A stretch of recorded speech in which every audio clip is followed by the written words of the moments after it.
नमस्कार, मी सौ रुपाली संजय मिरजकर. आपलं कोल्हापुरी जायकामध्ये स्वागत आहे. मी आज तुम्हाला दाखवणार आहे मेथी बटाटा परोठा.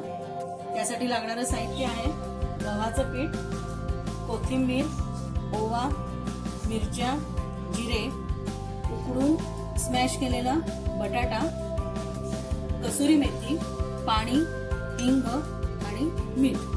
आता आपण साहित्य बघितलंय. आता आपण कृतीकडे बघूया. पहिला आपण काय करूया, या पिठामध्ये हिंग घालून घेऊया, चवीनुसार मीठ घालूया आणि मिक्सरमध्ये कोथिंबीर, हिरव्या मिरच्या, जिरे, ओवा हे सगळं घालून त्याची एक आपण बारीक पेस्ट करून घेऊ.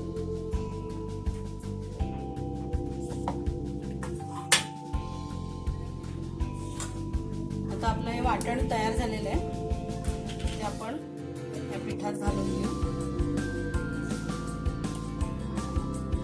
आणि मगाशी मी आलं लसूण पेस्ट सांगायची विसरले, ती पण आपण एक चमचावर घालूया.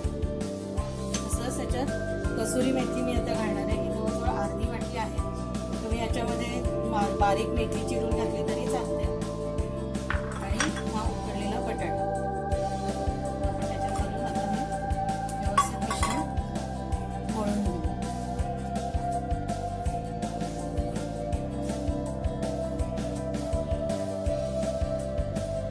आता आपण या मिक्सरच्या भांड्यात जरा पाणी घालूया, म्हणजे त्याच्यात साईडला जे राहिलेलं असतं थोडंफार ते आपण त्या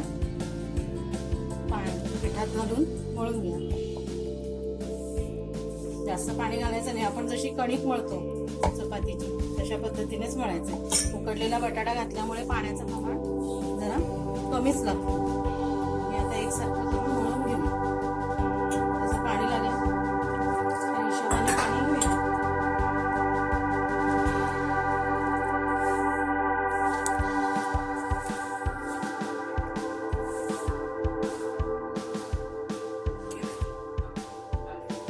आता आपण जरासं तेल लावून एक 10 मिनिटांसाठी जरासं तेल लावून मळून घेऊन एक 5-10 मिनिटांसाठी ठेवून टाकूया. म्हणजे आपण 10 मिनिटात जरा कणिक मुरली की आपण लाटायला तयार.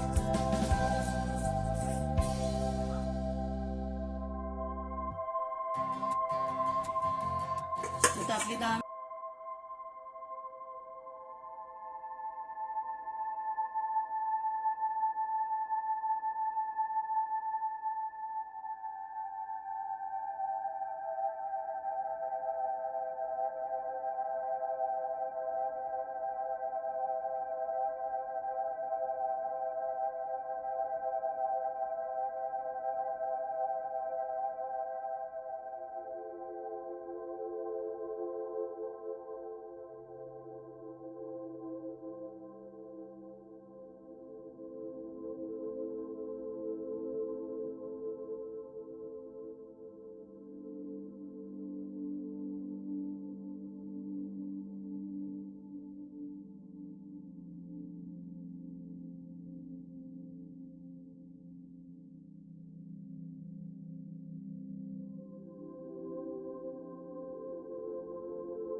आपण तोपर्यंत दुसरा पराठा भाजूया, लाटूया. सॉरी.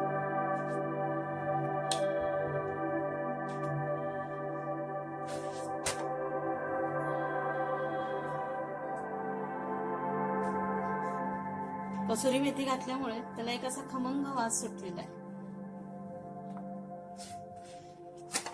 तर आपला पराठा सगळीकडनं शेकलेला आहे. आपण तो टिश्यू पेपरवर काढूया. अशा प्रकारे आपला बटाटा मेथी परोठा तयार आहे. तुम्हाला जर हे आवडलं असेल तर लाईक करा, सबस्क्राईब करा आणि नक्की शेअर करा.